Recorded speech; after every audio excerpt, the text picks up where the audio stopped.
You go back to that very first issue of Fast Company. And one of the first articles in our first issue was a really funny piece by a guy named E.F. Borish. E.F. Borish was the son of the founder of this really successful manufacturing company actually in Milwaukee, Wisconsin. It was doing fine, doing well. He took it over from the old man, and he had all kinds of, I think, really intriguing ideas about new ways to connect with customers, new markets to enter, new ways to organize work at the company. And every time he would try to introduce one of these ideas, he'd get resistance, pushback, objections from his colleagues, and it started to drive him crazy. So he decided to sit down and write an article that we published called 50 Reasons Why We Can't Change.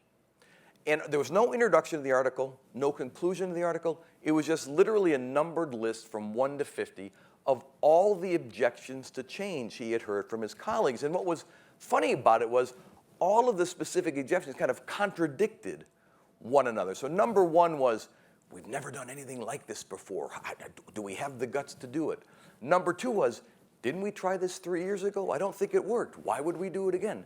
Number seven was, none of our competitors have ever done anything like this. Do we really want to be the first out of the gate? Number eight was, isn't our major competitor doing something kind of like this? It feels a little bit copycat.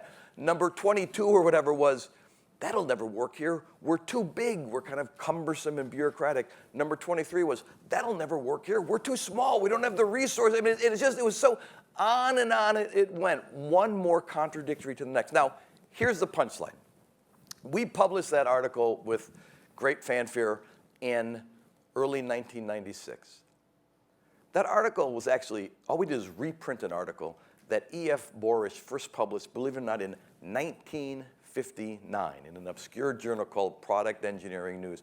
And our point to our readers then, and my point to you this afternoon, is that the more things change, the more the objections to change remain the same, which is why your first job, wherever you are in the organization, your first job as a leader or a change agent is to convince your colleagues, and maybe deep down to convince yourselves, that in the world that Coop described, playing it safe may be the riskiest course of all.